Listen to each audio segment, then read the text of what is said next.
Because that seems like a lot.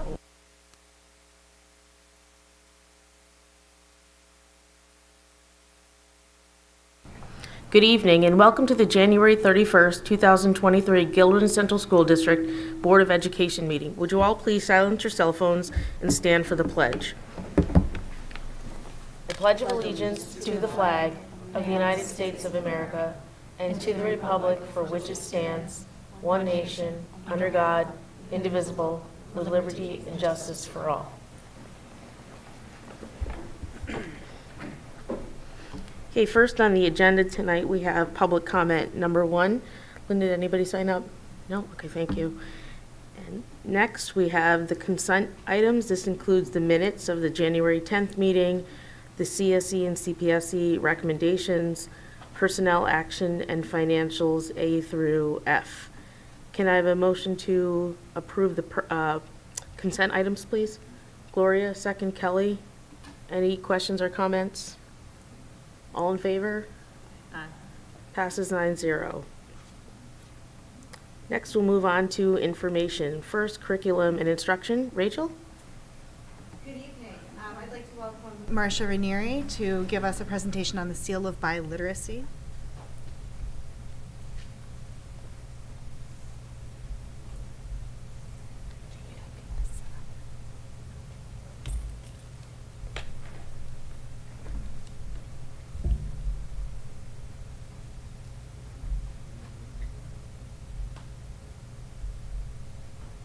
Okay. Thanks everybody for having me tonight. I'm here to talk about a great opportunity for our students, the New York State Seal of Biliteracy. I'm Marcia Ranieri. For those of you who don't know, I'm the Instructional Administrator for World Language and English as a New Language. And tonight also joining me is Andrea Rausch. Andrea Rausch will be the lead teacher. She's a Spanish teacher at Guilderland High School, leading the Seal of Biliteracy as well. So the purpose of the Seal of Biliteracy is to recognize high school graduates who've attained a high level of proficiency in listening, speaking, reading, and writing in one or more languages. So English as well as another language. So why would we offer the Seal of Biliteracy? To affirm the value of diversity, to celebrate home languages. As we know, we have 53 languages spoken in the district currently. We have so many students that bring those wonderful experiences to us in Guilderland, to prepare students with skills to be successful in a greater global society. Not everybody's going to stay in Guilderland when they graduate. We want them to be able to go forward with their languages. To encourage the study of world languages, we currently offer Spanish, French, Italian, and American Sign Language here in Guilderland, and also to identify multilingual high school graduates for employers and college admissions. If our student is not identified as an English language learner, they also have additional languages that they may speak at home. So they have sometimes 1, 2, or even 3 languages that they're exposed to. So 23.3% of high schools in the capital region currently offer the Seal of Biliteracy. With hope of your support tonight, we will be the next school to offer the Seal of Biliteracy. Languages that earn the Seal of Biliteracy in the capital region, which almost all of these we have speakers of right here in Guilderland. Albanian, American Sign Language, Arabic, French, German, Italian, Korean, Latin, Mandarin, Russian, Spanish, Tagalog, Telugu, Turkish, Ukrainian, and Vietnamese. So we have all of those languages currently spoken, and those languages are representative of other languages that folks in the capital region and all of New York State have earned the Seal of Biliteracy. So the Seal of Biliteracy recognizes students from districts, charter, non-public schools who have attained a high level of proficiency in 2 or more world languages. So there are students in districts across New York State who have achieved the Seal of Biliteracy in more than 2 languages, which is really commendable. So the American Council on the Teaching of Foreign Languages, or ACTFL, conducted a survey of 1,200 U.S. employers, and the resulting 2019 report indicates an urgent and growing demand for language skills in the workplace. So affording our students this opportunity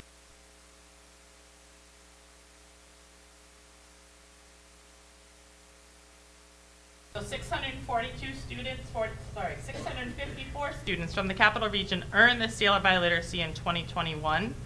Of those, the breakdown was 412 were female, 240 males, and 2 gender nonconforming students. Seal earners by L status, English language learner status, there were 22 Ls that earned the seal.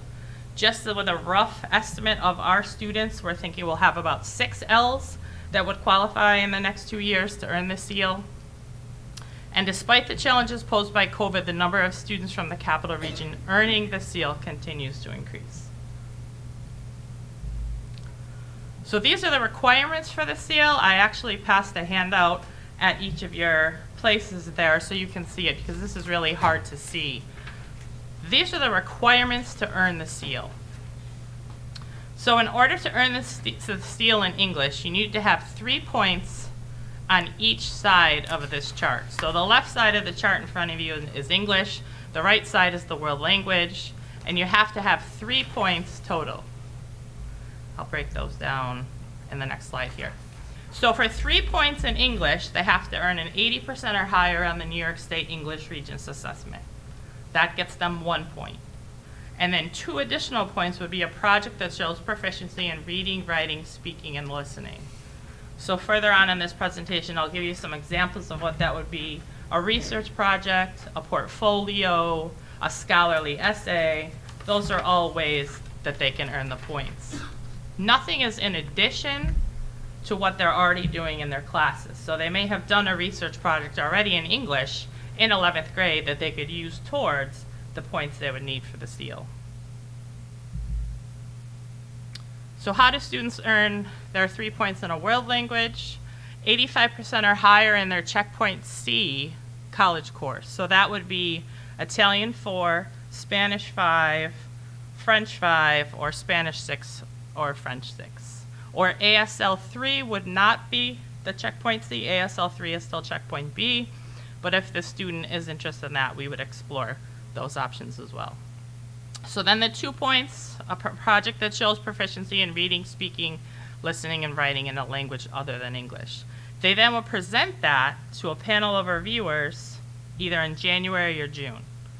So if they're seniors, they'll typically present in January so that they can have everything ready for June. And if they're juniors, they would present June and then work into the next year. So some culminating projects showcase their skills, abilities, and talents. For my colleagues around the Capital Region, sitting in and watching some of these projects at the end when students are all finished is really eye-opening. It's very inspiring to see so many home languages that are spoken. It's really wonderful to see how our language program, which we have starting in 6th grade here, helps us to get those students to achieve that college level proficiency. So schools and districts have the flexibility to develop their own projects, or things that I mentioned before, the research project, scholarly essay, reflective journals, or portfolio. So if students are doing a culminating project for both English and world language, they must be different projects. So they can't translate their research paper to get the same points in their world language.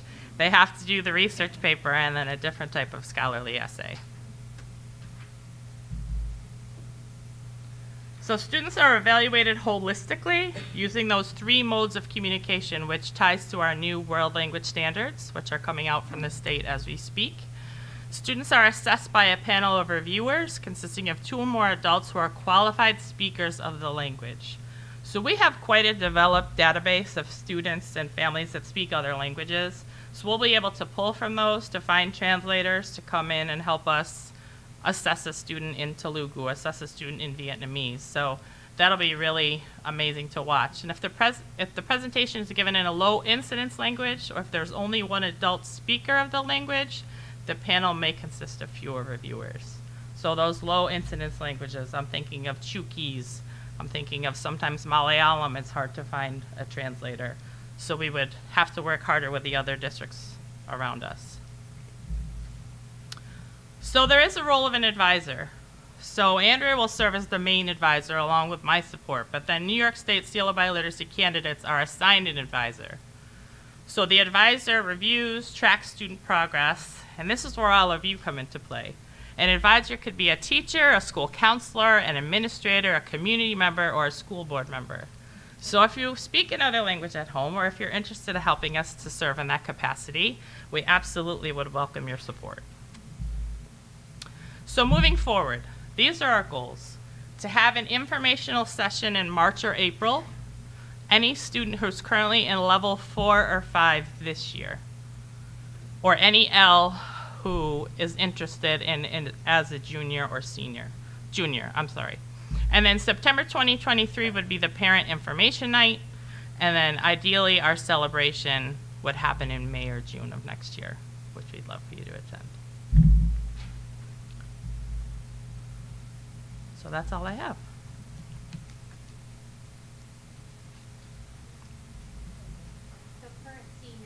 It's too late for them if we do it. Correct. Okay, but juniors, yes. Juniors, absolutely, Okay. yes.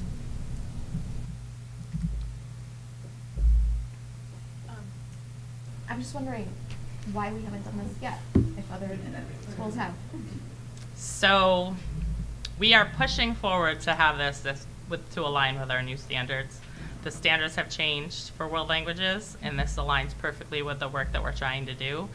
So now is a great time for us to include that. Absolutely.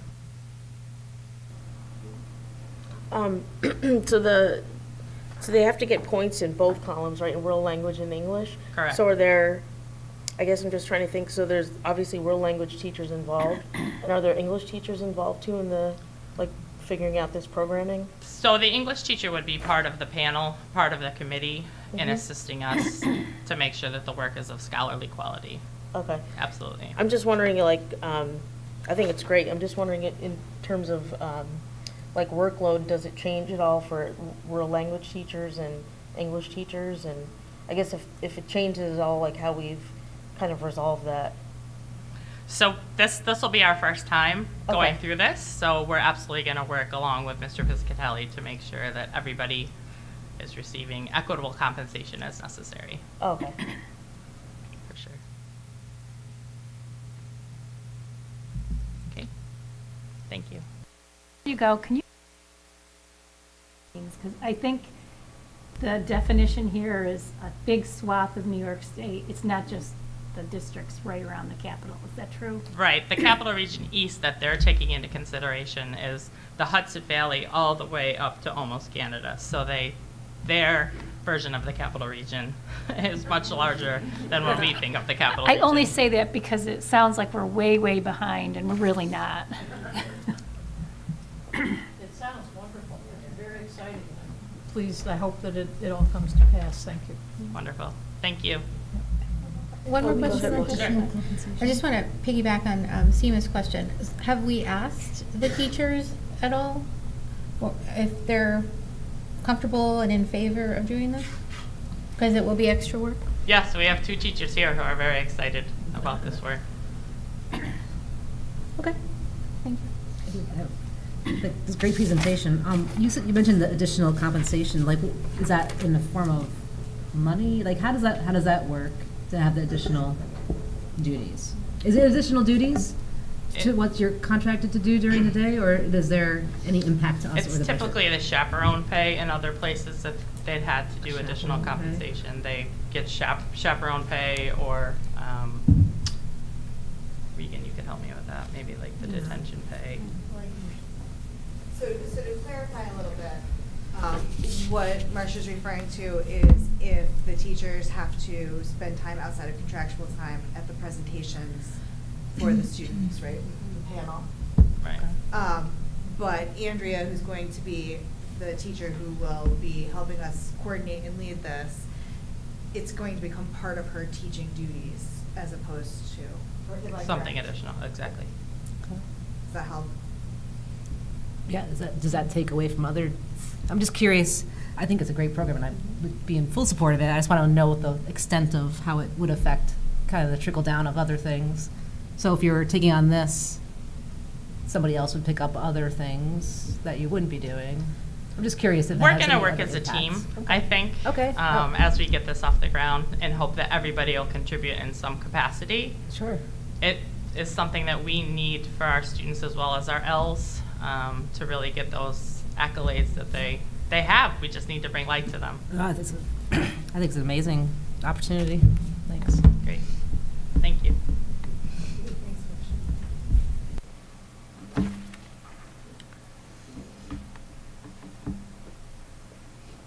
I have an accolade to share. Our Future Cities Club at FMS won first place at the regional competition on January 14th, and they're going to be heading to Washington, D.C. for the national competition in late February.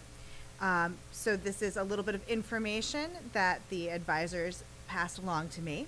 So along with first place team overall, they won 6 other awards, including Best Question and Answer, Best Essay, Best Presentation, Best Utilization of a Transportation System, Best Green Roadway Design, and Best Project Plan.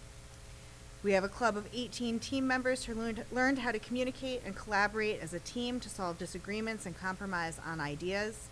We learned to divide and conquer tasks, how to conduct research, how cities are zoned, and about scale models. On top of all of this, the students learned about climate change and its impact on the world.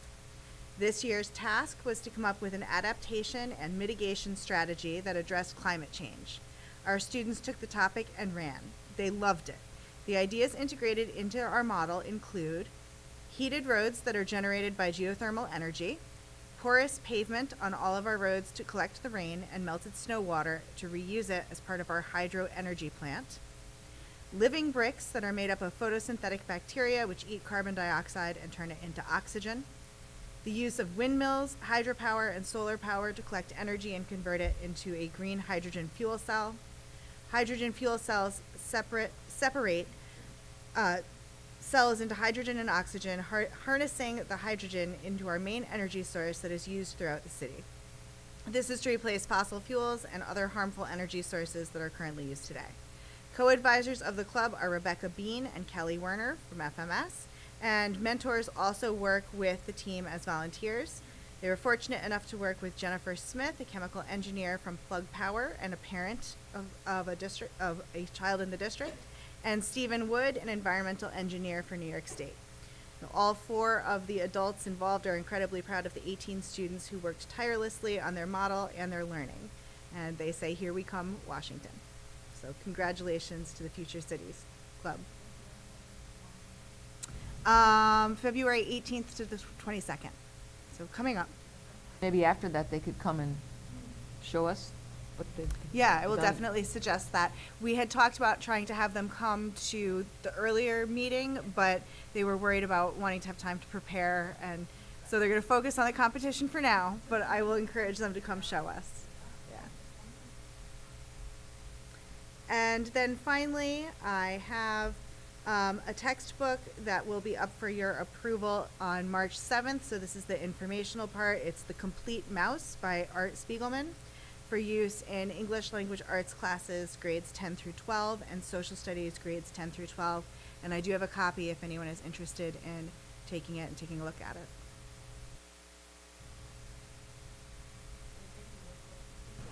it.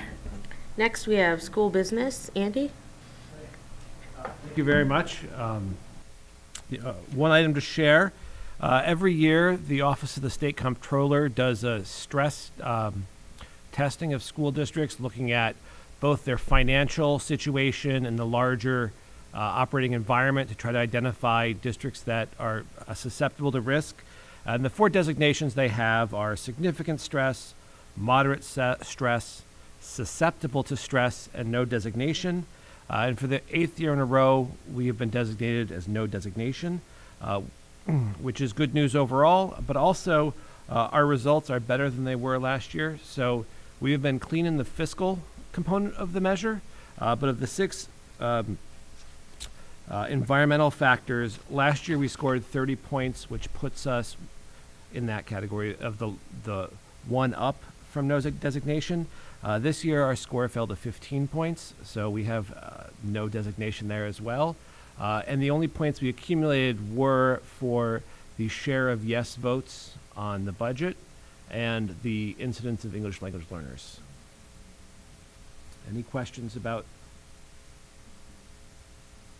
I will also call this measure may change in the future. But we celebrate what we have right now.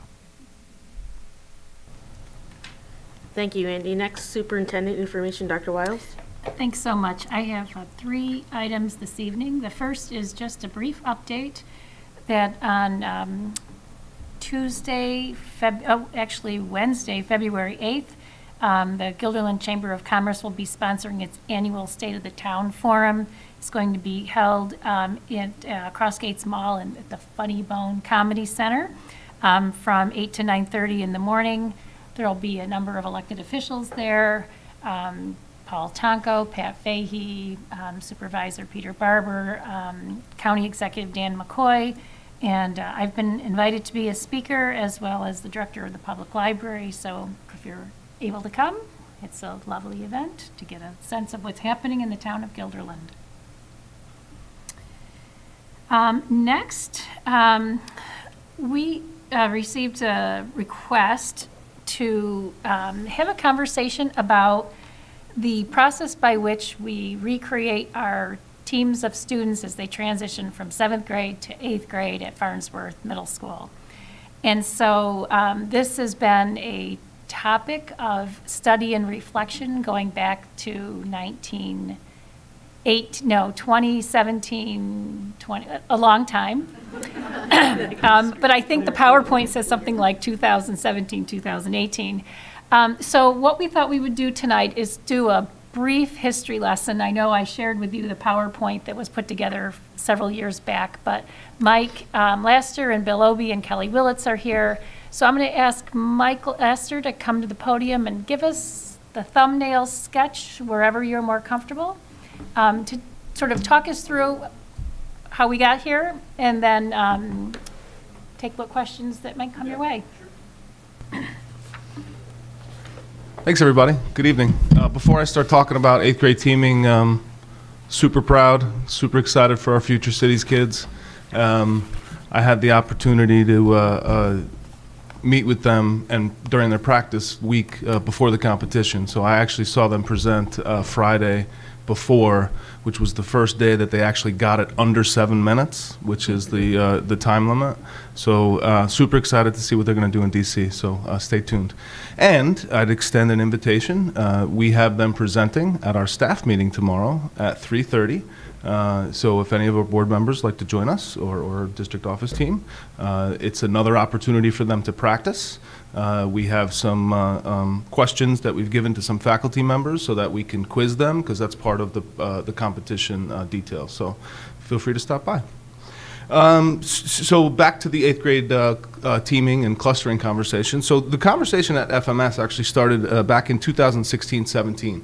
And it really sort of arose from a variety of factors, including sort of the changing student demographics, some of the conversations that were happening in the building about enrollment-driven decisions, program locations within houses, and acceleration. We are required to accelerate at the 8th grade level. We choose to do it in math and science. And historically, we have 1/3 of our cohort, which is accelerated. That impact means that we have teams that have sometimes 1 homeroom, sometimes 2 homerooms of accelerated students, while you have other students who are not taking accelerated courses. And by those courses, I mean algebra and bio, which are high school credit-bearing courses that we teach at the 8th grade level. So in effect, those kids are skipping 8th grade math and 8th grade science and taking those high school credit courses. So that's a factor. That was sort of creating dissonance between our belief and our middle school philosophy of heterogeneous teaming. Okay, so every year we would have to move kids, and every year I would hear from accelerated students who got moved, whose parents were not happy with that. But then, more importantly, when you have to move an accelerated student from one house to another in order to balance out the teams, you have to move a non-accelerated student as well. So the impact on the non-accelerated student is actually greater than the impact on the accelerated student, because we tell the accelerated families and students, listen, if you're going to apply to do this, you may need to move your house. So staff, parents expressed some concerns. Our student populations, demographics were changing. We, as admin, as staff, noticed that, there are some groups of middle-level learners who, when you keep them together for 3 years, it's actually not a good idea. So there are sometimes intentional reasons why we want to break up clusters of students. Most of that is rooted in behavioral challenges with some of those kiddos. And then we were also asking ourselves the enrollment-driven question of, does the experience of a student on a half team differ from the experience of a student on a full team? And that story begins in 5th grade, because we're very intentional as a middle level to prepare students for the high school. Because in 5th grade, you have a kid in a class with 25 kids. In 6th grade, we double that. And we teach them how to juggle 2 teachers and cross-team teachers. And then in 7th grade, we double that. And now we have 100 kids and 4 teachers. And then in 8th grade, we noticed that, hey, the kids who didn't move, they were with that group of kids the entire time. So sometimes when they walked into the high school, they didn't know anybody, and they struggled.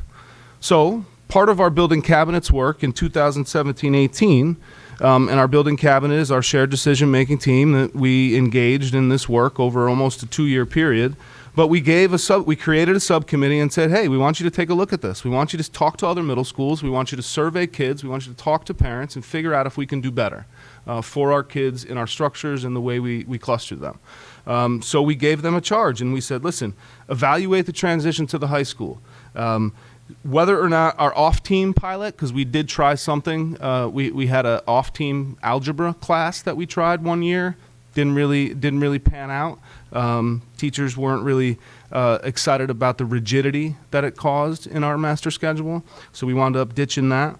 But we wanted that subcommittee to investigate some options. So, as I said, over almost a 2-year period, we surveyed high school kids, 9th, 10th, 11th, 12th. We wanted to identify kids who moved in the middle school, kids who didn't move, how was their transition when they came up here. And what we found is the kids that moved had more peer connections when they came out of the middle level. And then when they came to the high school, they knew more kids. We found that the kids who didn't move sometimes walked into 9th grade classes and didn't know a soul. Now those kids sometimes had trouble at the high school, but they didn't have the structures, they didn't have the teaming support that we have in place at the middle level so that we can help kids who go through that. So we intentionally tried to pilot this in the 2019-20 school year. And Building Cabinet very wisely said, listen, let's check this out. Let's do this for a 3-year pilot. And then let's reevaluate whether or not this is working for kids, working best for everybody. Unfortunately, I would argue that our timing was a bit poor. And there was this thing called COVID-19 that sort of interrupted the normal sort of story of school at Farnsworth Middle School. So my plan was to take this back to Building Cabinet in the fall and say to them, listen, I don't know if we can count 1920, we left in March. 2021 was the hybrid 8th grade at the high school experiment. 21, 22, we're sort of coming off the hamster wheel, trying to get back into the swing of things, and now here we are. So the reality is I think this is going to turn into more than just a 3-year pilot, and that's really a result of what happened due to COVID. Every year we invite parents, we send them a communication late April, May, to say, hey, this is what we're doing.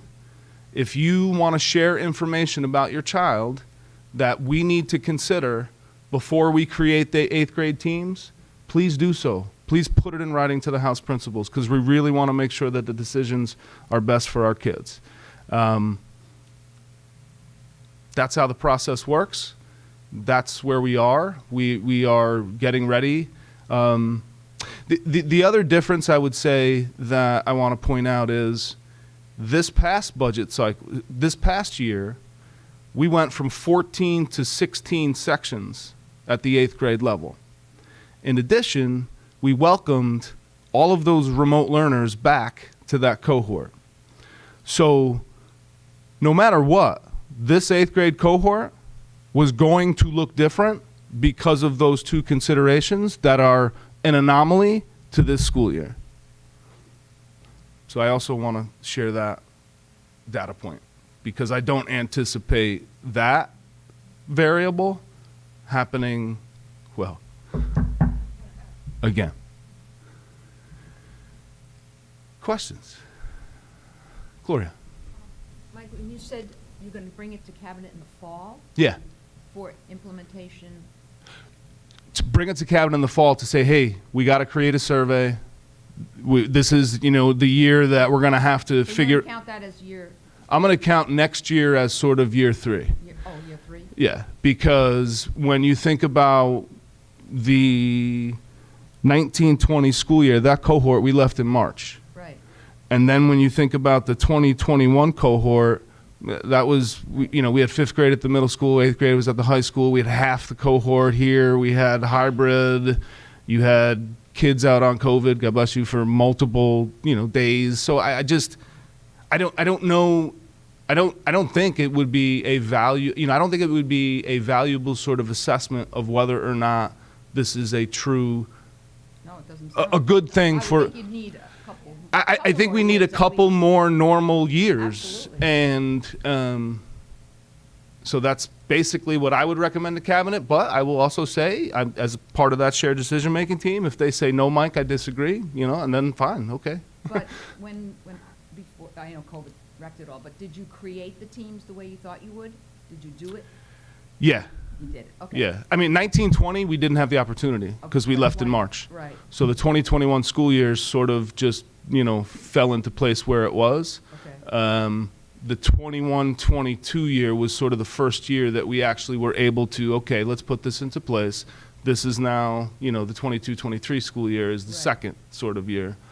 So did you get feedback from parents in terms of on their kids before you did the placement? Did that work? Oh yeah. Okay. We every year we get, I don't recall how many letters we got annually, but every year we get letters. We have conversations. Our school counselors have conversations with parents, and there are definitely considerations that are made when, if we know if mental health is a factor, and we as a family and a school partnership say, listen, a move to a different house may not be the best thing right now given whatever the child is going through, well, then we're not going to make that move. So that, that's part of the process is sort of engaging our parents in that conversation. And so far, it's worked out okay. I was going to say, you talked about it being an issue prior. I tell you, it's been an issue for a long time. I will tell you That that has- prior to doing this, I would average 10 to 20 parent meetings over the summer of upset 8th graders. The majority of them were non-accelerated students who got moved because of the acceleration thing. I haven't had a summer meeting since. Yeah. I mean, the impact. I don't know if that's evidence because it's COVID. But I mean, But what for I can years- tell for you years, is I the haven't had a impact summer of meeting having since. the kids, together, like one team would have all these accelerated kids. That was terrible for years. That was every time we bang our heads against the wall. And a lot of time, and a lot of times it's enrollment driven, Yeah, I know. which is why I'm really asking for 16 sections next year at all grade levels, because that allows us to make sure that all of the houses, and we can spread the kids out and not have this problem specifically at the 8th grade level. But that's an aside that we'll talk about, I'm sure, in future budget meetings. Thank you. Yes. Say thank you, because I think at face value, it may appear that the social aspect isn't taken into account, and in fact, it's quite the opposite. And also for any parents who were concerned with this, I can vouch for the fact that Mr. Obi was able to work with me when I had some concerns about where my daughter was placed. And those experiences are very meaningful, and that was before I was on the school board. So. Yeah, I mean, I thank Mr. Roby and Mrs. Willits for being here because, my letter asks parents to communicate to them any unique considerations, any unique concerns. And, when the three of us sit down in late May, early June, and start talking to counselors about this, building the teams, they're the ones who actually pull up the information and make sure that we take in consideration. So I'd like to thank them, and, if there's any questions that you want to know for them, let me know.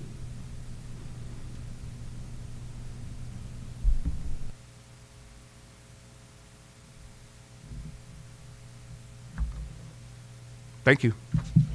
Yeah.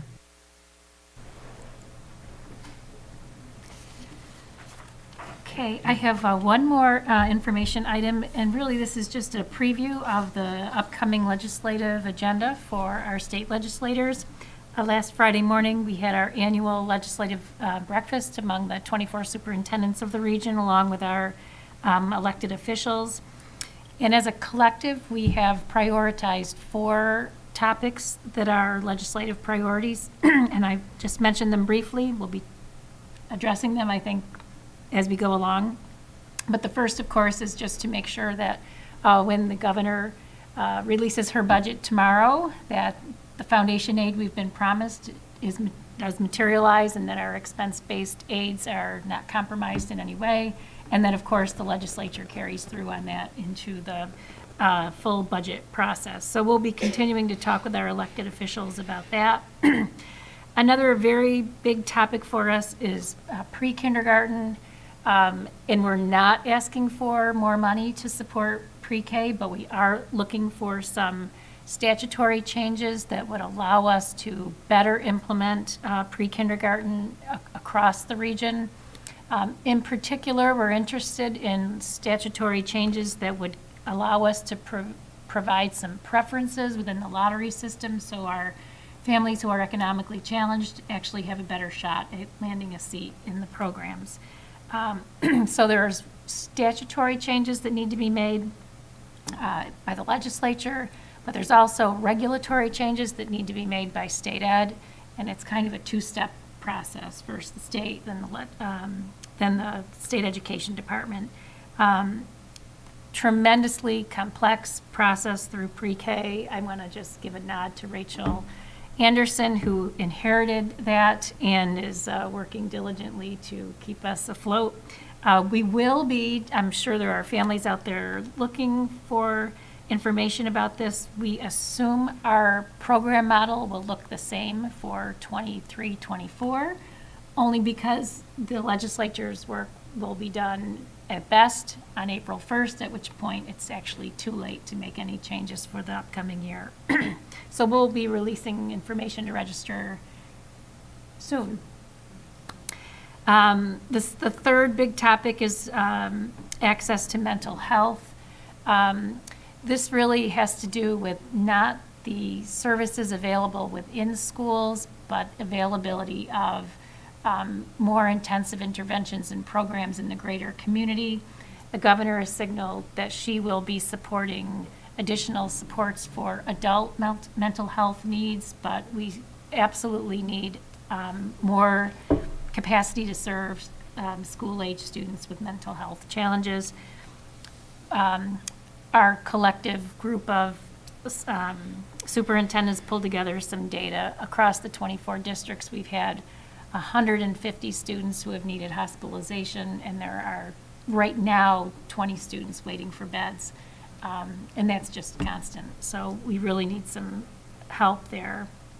And then the last thing that we're working on from a legislative perspective is this looming deadline for the implementation of electric buses. I know 2027 may sound like a long way away, but it's around the corner in order to implement such a significant change. And the group of legislators who was with us on Friday seemed to have a good grasp on the magnitude of what will need to happen in order for that to actually come to life at that point. So that's what we're working on at this point. And that's all my information. Okay, thank you, Dr. Wiles. Next, we'll move on to action items, and we'll start with school business. Andy? Our first item is an application for a resident who had been granted an alternative veterans exemption from property taxes, but because of a clerical error did not receive it. So this would allow us to refund him the property taxes that he should not have paid. Any questions? Oh. Taxes, Katie, second, Blanca. Any questions or comments? All in favor? Passes 9-0. The next item is for private transportation contract services to provide transportation to students to facilities outside of the district. Thank you. Can I have a motion to approve the private transportation contract? Kim, second, Gloria. Any questions or comments? All in favor? Motion carries 9-0. The next item is establishing non-resident tuition rates for the 22-23 school year. Can I have a motion to approve the non-resident tuition rates? Rebecca, second, Judy. Any questions or comments? All in favor? Passes 9-0.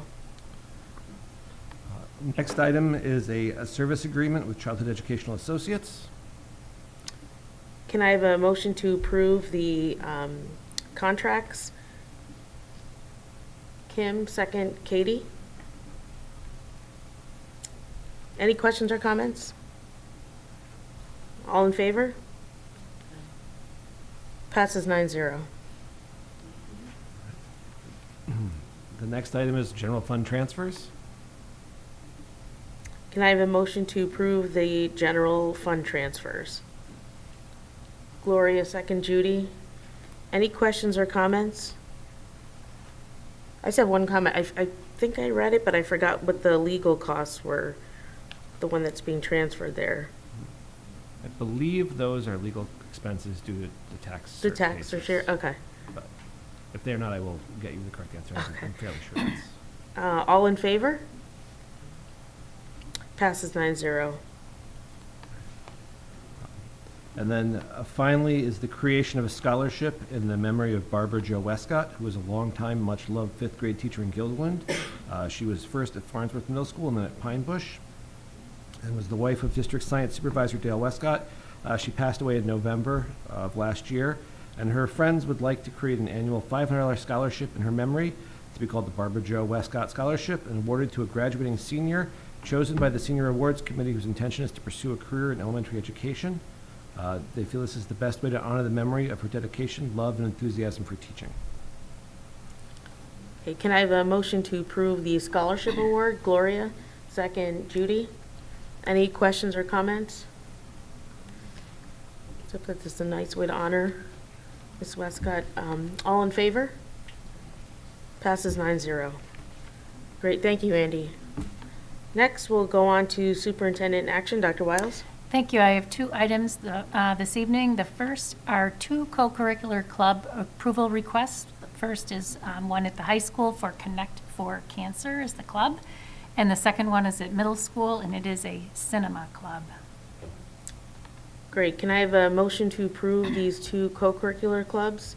Kim, second, Kelly. Any questions or comments? All in favor? Passes 9-0. And my second item this evening is a memorandum of agreement that reads, be it resolved that the Board of Education authorizes the superintendent of schools to execute the proposed memorandum of agreement between the Guilderland Central School District, the Guilderland Teachers Association, and Carrie Deneen.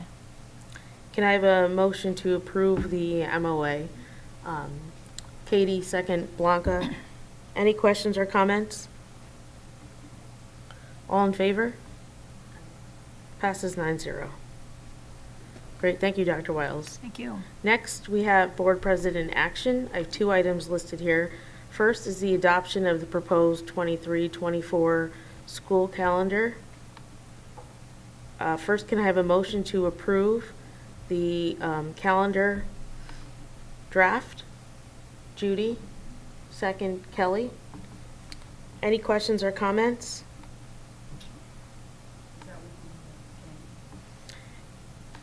No, so this is the way that it's written right now, and from what I understand, we can vote then on the actual, just the calendar for planning purposes. And then we can still discuss if the board would like, I can see what people would like, if they would want to wait one more meeting or vote now, it's really up to consensus of everybody up here. I don't have it open to me. Oh. What, the change for the October date, the Columbus Day Yeah, date. and it's in there right now as Indigenous peoples, And no Columbus Day? no Columbus. But that's not changing the holiday's name, as Dr. Wiles explained last time. It's just change it. It could be, all these dates could just be holiday off, holiday off, holiday off. It's a way to count the days. It's not going to go onto the calendar that way. It's going to go onto the calendar, our school calendar that we give out to people and Yeah. on the website as however we decide, whenever we decide. We're not deciding that now. I don't know. Well, I don't I know. think that's We what can have I a think discussion that's what we're now. saying is that we can vote on this and just to not hold people up for planning purposes. Yeah. Oh, And then I talk see. about I the see. day, the naming of the day later. Or Okay. we can do it now, whichever people would like. And we've been talking about it for a while and talked about it last meeting. But, so I guess we have to decide, do you want to just vote on it the way it's here just for the days for planning? Or also decide on the day? I think we should, my personal opinion is we should just decide. We've talked about this now for over a year. So my personal opinion would be to decide right now. The time to lead is now. And I think we should indicate on the calendar that it's Indigenous Peoples' Day. My Is- opinion. Anybody else would like to vote today for just get it all done? Planning purposes and name purposes? So we don't have to talk about this again? Judy? Blanca? Is anybody opposed to voting about it today? I should ask. Next calendar, to make it a official. To vote on it Just- tonight, so we don't have to talk about the calendar or the day anymore. Well, it depends if anybody has any discussion or any Oh, other. we can discuss. I'm saying, Okay. is anybody opposed to talking about and voting on Oh, it no. tonight? No, okay. I don't think so. All right, I don't have any problem with the dates. That's fine with me. If people want to share what they would like about the naming, please share so we can vote. I guess I'm having a problem with removing the federal date as Columbus Day, because that's the federal holiday. And I think that was decided, it was a legislative act, and I just think removing it or not celebrating it or not honoring it on the calendar is wrong. That's just my feeling. I think it was set up, it was passed by by the Congress to honor a person who had done something spectacular at the time, the explorations that were done. I remember teaching in 7th grade and talking to my students about, it was, for that time period, it was like, for us, people going to the moon, well, for me, people going to the moon. For kids today, it's more like going to Mars. But, the accomplishment that was done, and that was what it was meant for. And I think it needs to be honored. I don't think we should just say, oh, well, that's gone, and put something in its place. Not that I'm not saying anything about Indigenous Peoples' Day. That I have great respect for, and I want to see something there, but I really don't think we should ignore the federal holiday. Any other comments? I Oh, go ahead, respect- Rebecca. I respect Gloria's opinion very much. I just think it's hard to marry having both names, because if we're celebrating Native cultures, when the holiday is shared between, someone who committed genocide. And I just think my opinion would be to eliminate Columbus Day and just list Indigenous Peoples' Day.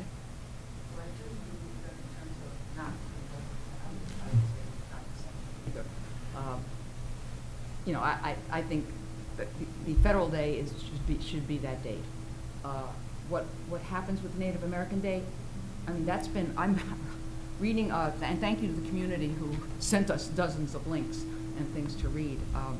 But there are a number of things that are already on the quote books, but not done by the legislature. There's a whole month of November is designated as Native American Heritage Month. I don't know as we do anything in the schools about that, but that's something that is there. There's May 1st, in 1916, May 1st was designated as Native American Day. I mean, there's so many things. I was looking at some of the links that were sent, and then I went to other links. there are so many opportunities for us to take note of Native American Day, but to take that date or create a date and then stick it on a date that's already there, to me, just kind of, it cancels it out. And I guess I have to take issue with saying Columbus Day is honoring someone who committed genocide. I mean, that's also, you can get into historical debate on this in many, many ways. And the date wasn't set up to honor someone who committed genocide. It was set up to honor someone who had done something unusual and spectacular for the time. And that's what it was to honor. Now, there's nobody in history that I ever pointed to, and to my students, that was the perfect person. There was always something. Everybody's a mix, the good and the bad. And at that time in history, he was honored with that date to honor what he had done in terms of going out into the unknown and finding a continent. Now, we can argue about what happened after that, because there's a lot of history all in both sides. So I just find it, I don't know, I find it very difficult to say, okay, now we're going to take ourselves from this point of view, from where we are now. And I'm not saying anything about Native American peoples, because I was involved with teaching in those cultures too, and I would love to see something. I found also there's a designated day in New York called the Day of Commemoration. There are 40 of them. And one of them is September 23rd, or the fourth. It could be the fourth Saturday of September, or it could be September 23rd. It's called Native American Day, and it's a designated day. There are 40 designated days in our calendar in New York. It's not a holiday, but it's a designated day for people to take note. Now, there's so many of them that have been proposed or out there, and nobody's ever, taken the lead in that and saying, okay, let's do November as Native American cultures and concentrate on that. I just don't think we accomplish much by taking what we want to do and then pushing something else out. I don't think we accomplish a good. We end up hurting, some people. As we've heard from. I think we hurt people too the other way, Well, but But- we have lots of opportunity. It's not saying not honor Native American cultures. We can do that anytime we want. And there's lots of opportunity to do that. I would strongly suggest that. And if the Congress wanted to designate a day, I would, I'd be pushing for it too. But I just don't see we should make that decision about a date that's been designated for a good reason. But And what, then in a year, if the federal government finally takes action and makes it Indigenous People Day, does that change your feeling? I mean, so then it's a federal, because you started It's a out by federal talking. holiday, yeah. Yeah, but if they say, we're going to change Columbus Day to Indigenous People Day, do you say, okay, fine, or? Well, I wouldn't agree with it, but I would honor it. I mean, it would be a federal. Just for clarification, they did that the previous year, right? What? They, I'm sorry. not 20, what are we in, 23? 22 was, whatever It was that a you're presidential talking. resolution. That Right. wasn't the Congress. That was done back in the 1930s. Okay, so, any other? 1930s. Okay, any other comments about this? I'm just Oh, gonna go ahead. throw a complete bomb out there. Why don't we just get rid of all of the names and just go with holiday? And that way, if you celebrate whatever, you celebrate it. I personally, I disagree with you. I think there's some benefit in using the name Columbus Day. And I trust me, I'm for getting rid of it, period. But had an experience with my young child who learned something. I'm not going to say who she is, because I don't want this teacher to be attacked about who Columbus really is. So that name provides an opportunity for us to examine how we teach history and how we understand history, and how we can teach an accurate portrait of history, which really didn't happen when we were kids. But I would prefer to just get rid of everything. Call it a holiday. Everybody knows what it means. You celebrate what you celebrate, you celebrate what you celebrate, be done with it. And that's just a day off at school. I think it solves a lot of problems, maybe creates more, but just call these days holidays. Holiday, September 4th. We can't call it holidays, superintendent's It conference is a day. holiday. It's a holiday for some. But, you know, just anything that's somewhat holiday-ish. Call it a holiday, get the day off, Well, we could everybody's call happy. it federal holiday, which are different than other holidays. Yes. I just call it a day off. I don't, whatever you want to call it. But the reason we're not in school on October 9th is because it's a federal holiday. Yeah, but this is just our calendar. Yeah. So we can call it a holiday. We can Yes. call it October 9th, Monday off, if we want to. So this is just us. We're not proclaiming anything out to the world about what Columbus Day means or what Indigenous Peoples Day means. We're just saying it's a holiday. Don't come to school. Parents, find some childcare. Just leave it at that. Somebody had their hand raised. Go ahead. Was it Blanca? Yeah. Oh, go ahead. Just to Gloria's earlier point, when I was in 10th and 11th grade, Columbus was found guilty of genocide at this school. So that is what, where, right? I know, I was a prosecuting lawyer.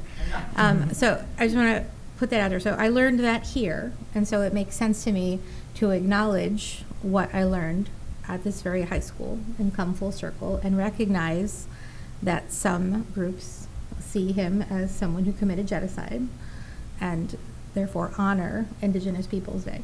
I also feel like you could kind of make the argument that we have acknowledged Columbus for a while. Why not acknowledge Indigenous Peoples Day for a while? Just for sake of arguing with you. Other comments? Someone reached out to me, one of you on the board said that New York, wasn't it New York City has both days listed there in their school, their Board of Ed?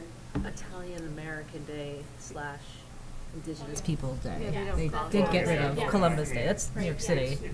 Italian American Heritage. Italian American Heritage Day. That I don't even understand. It coincides with Columbus Day. They're two separate things. Just always coincides with Columbus Day. They've changed their calendar, their school calendar to include that. I think they've gotten rid of Columbus Day and they call it Indigenous Peoples Day / I thought it was Italian American Day. Mhm. So I don't know if we've heard enough, like, three things to vote on. I'm not really sure where to go because the comments are kind of all over the place. So do you want to vote on this tonight? Or, I mean, I'm set. It sounds like, Laura, you know where you stand with these things. Nate, you're confusing me. I think we should, I have no problem with saying, for this purpose of this counting the days, I don't care what it says on there. I think there is educational value in naming a holiday because every time my kids come home and say, we have Monday off, I go, why do you have Monday off? Oh, it's Martin Luther King Day. Oh, what did you learn about it in school? And, you know, we go through and they tell us. I think there's lessons plans all around these holidays. However, for this school draft, I don't care what it says. It really doesn't make a difference. It could say federal holiday. But for when it comes out to the calendar and what we're going to call it on the website or whatever, I think there needs to be a little bit more discussion on it. Say again?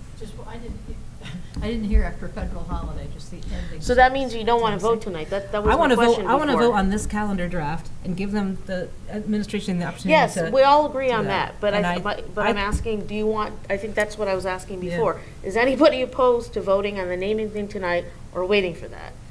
Well, I think based on the kind of undecided discussion, I think we need a little bit more input to decide the actual name. Maybe, I don't want to do it too late, but I think doing a little bit more discussion on it is wise to decide what we're going to call it forever and ever, or at least till the next time it comes up. But for tonight, I think we should vote on this calendar and let us move on with the world with the 185 days.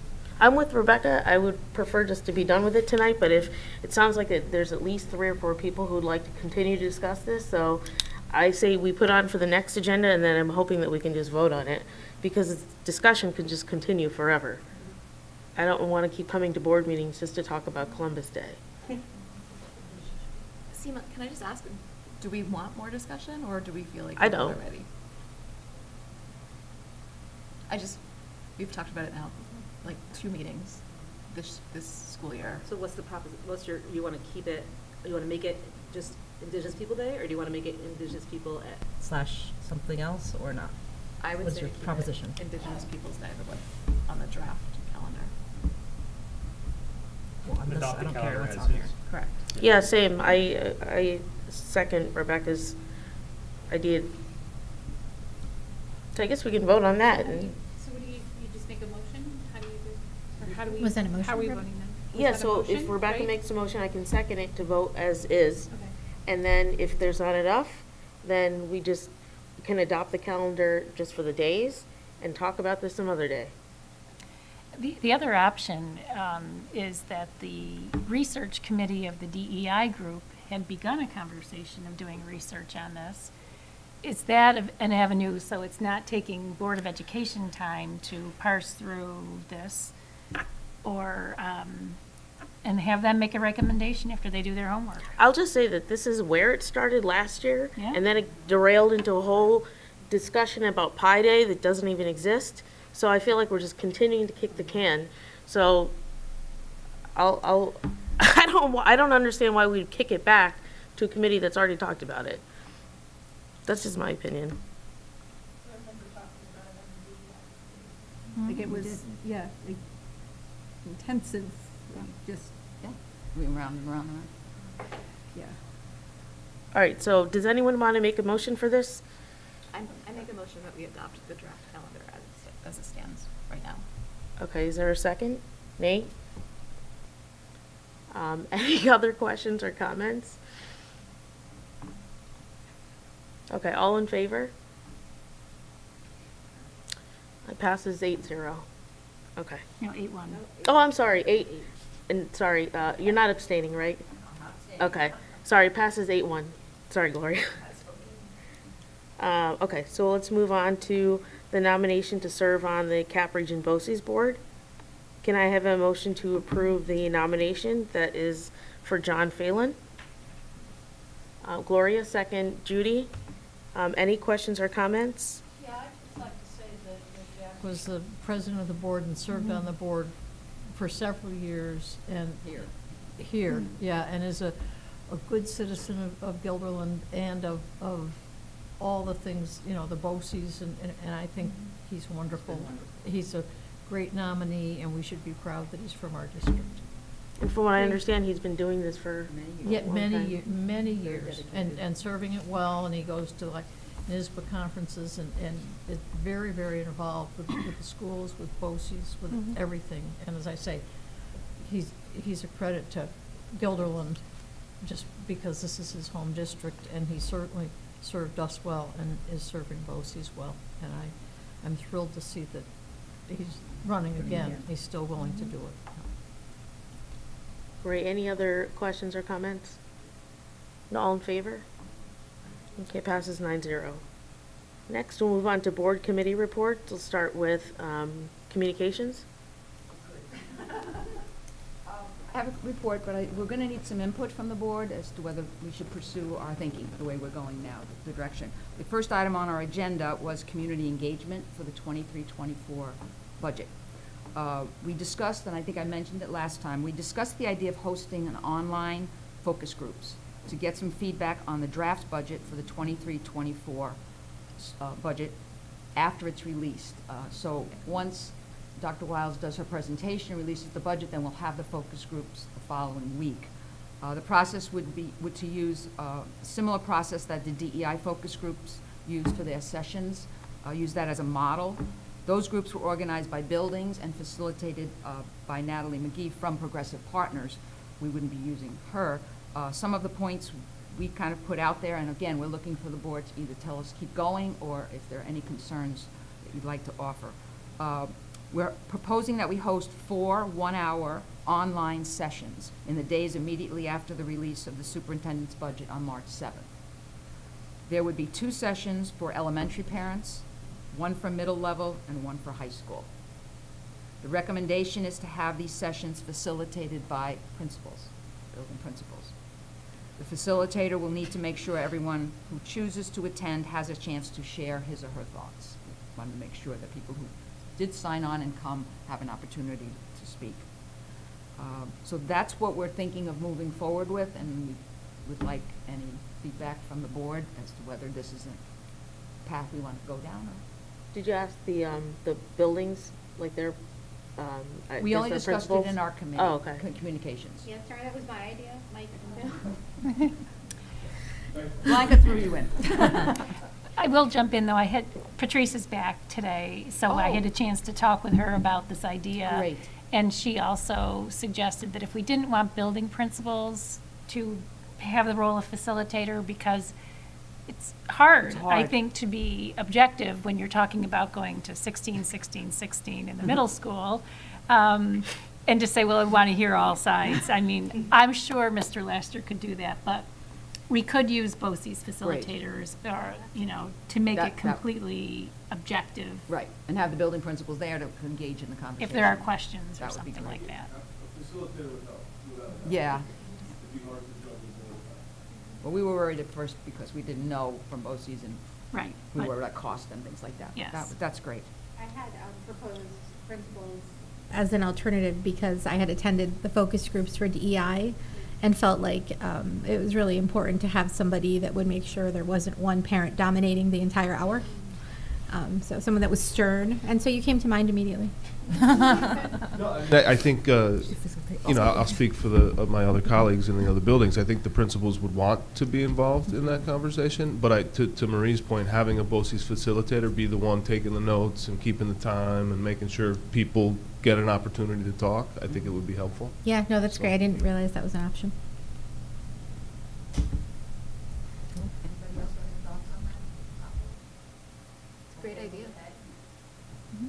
Okay, the next item we talked about, or it was under that same topic, there were some other ideas to engage the community before the budget vote. We talked about reaching out to specific elements in our school community like athletics and sports boosters and music parents and things like that. Also, Patrick Malowski, who's from the communications office, was with us, and he shared some ideas about using social media to highlight various aspects of the district in the weeks leading up to the budget vote. The idea is to give the community a sense through photos, video, short stories about people and programs, what the budget actually does and how it supports our children. For example, the post could highlight certain positions like bus driver, teaching assistant, monitor, teachers, custodians, to help tell the story of how the district serves our children. The posts could also focus on events and programs and services that the district offers, like the recycling event and various food collections and things that go on at the different buildings. Patrick also noted that once we created those social media things, we would need to encourage our staff to share and repost so that it would get out and we'd get lots of feedback. The committee was enthusiastic about this idea, we're hoping you are too, and asked Patrick and the district office team continue to flesh it out. All right. And the other thing we talked about is a little about the winter district newsletter, which will be coming out.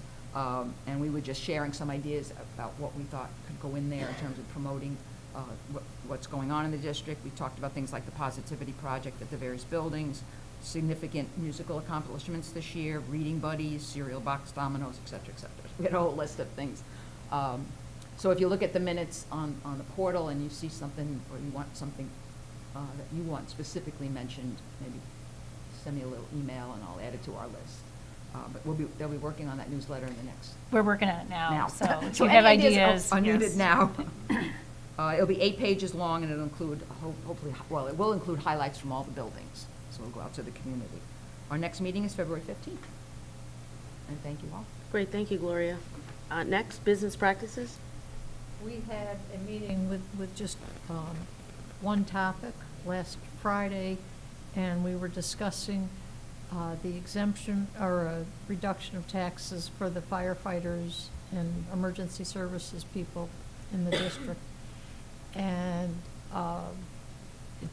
it's a very hard decision, as I think it is for everyone, because we respect these people, we honor their work, because we wouldn't be able to be the type of community we are without them. But because our budget situation is very uncertain, it felt to all of us reluctantly that we would like to wait at this time before we grant this exemption on their taxes. I think it was a 10% exemption on taxes. So And that- see what the money situation is, so.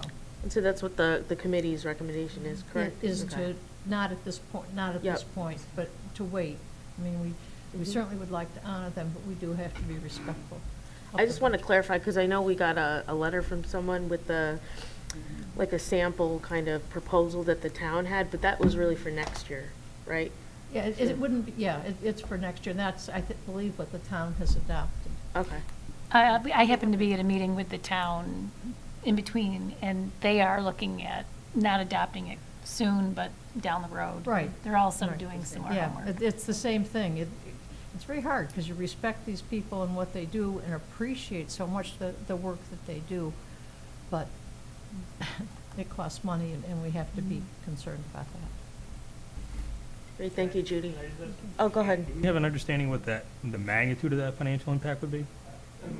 Researching it. Okay. But it would apply to, we would have to establish criteria to see who fit, but it would be volunteer firefighters, volunteer ambulance workers, and then there's categories where they could get the lifetime exemption if they have it for long enough.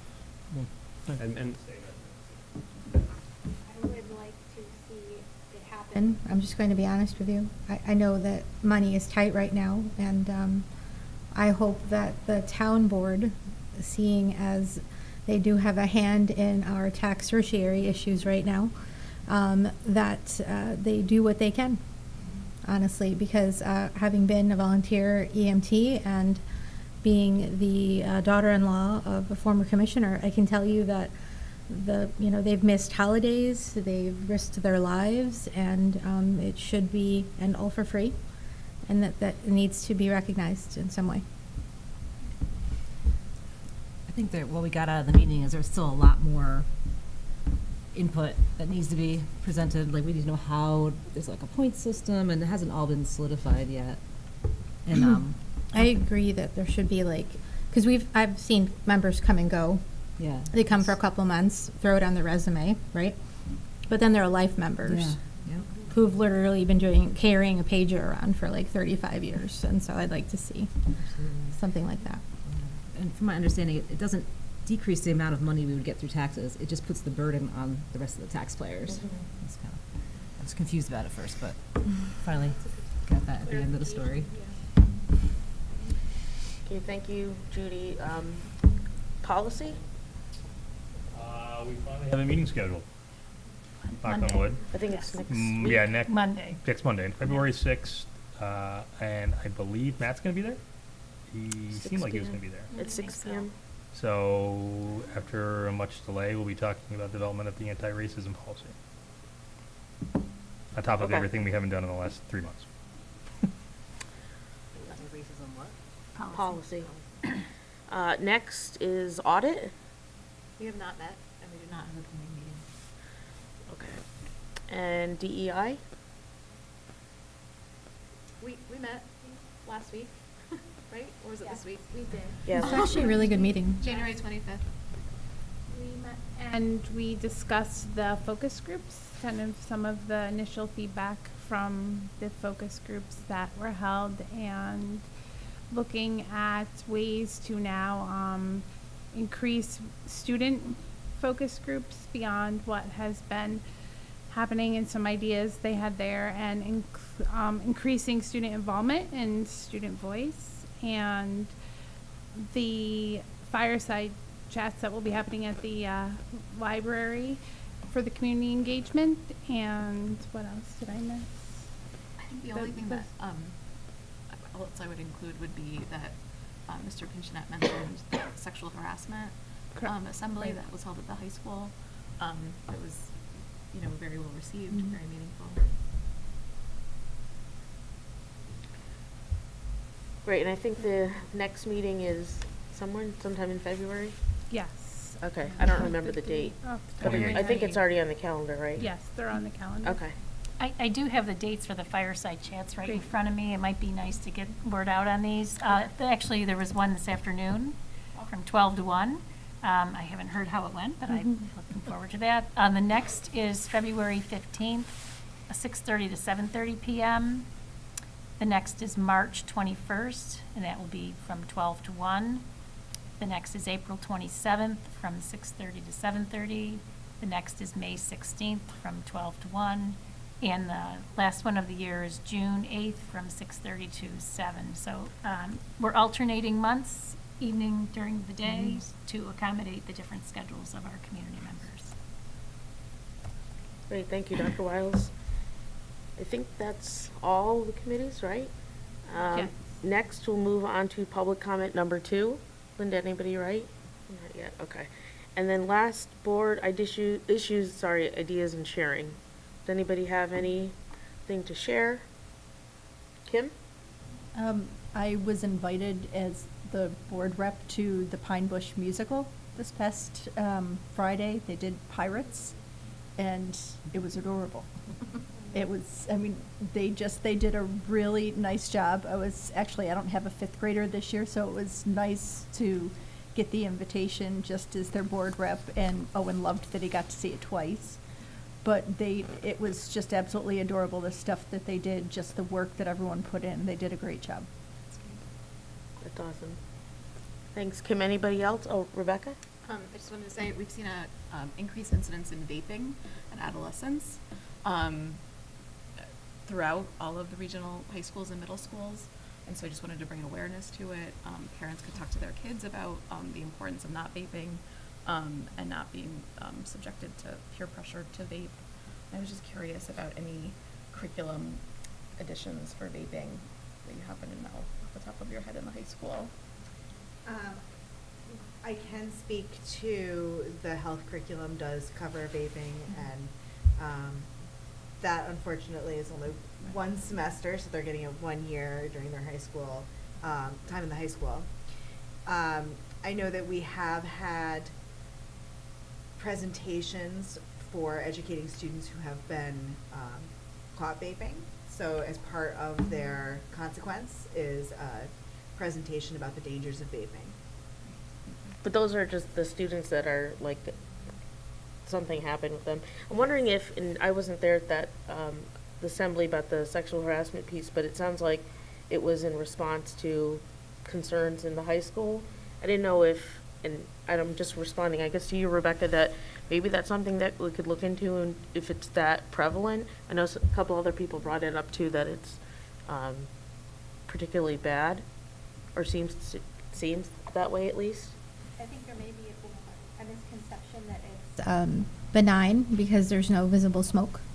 And so perhaps that identifies a learning gap, and we could maybe have an assembly or something.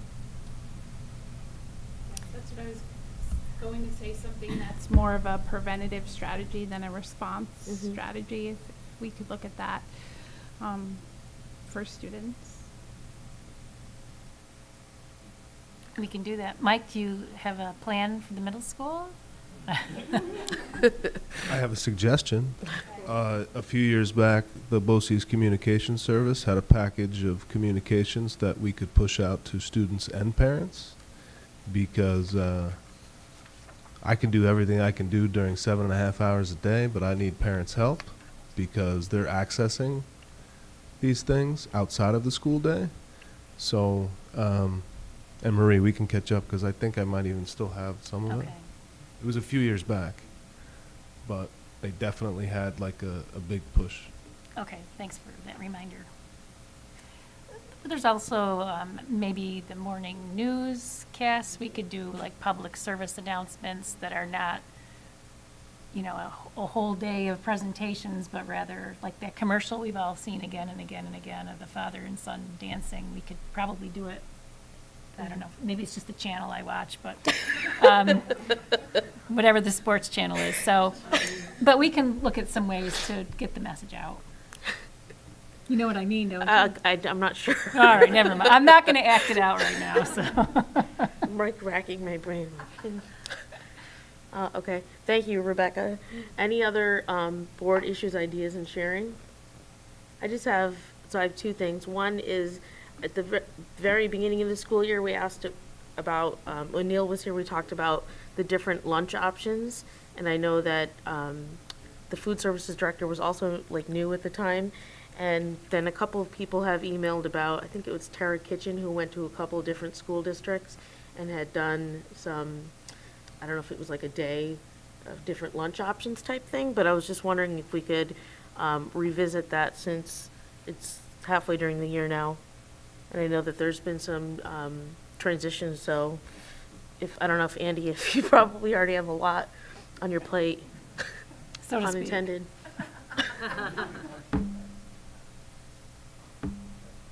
So I can talk about it with Renee, but I'm familiar with what Tara has done for other districts. Awesome. Because I also think she's on we have that business group that's part of the Katie, you know, that you and I are on, that rep, that with the business teachers here, and they work with the local businesses to help the students and business programming, et cetera, and I know that she is in that group. Yeah. So she's already, you know, connected to the district, so I think that would be really great. I think I agree. That'd be great.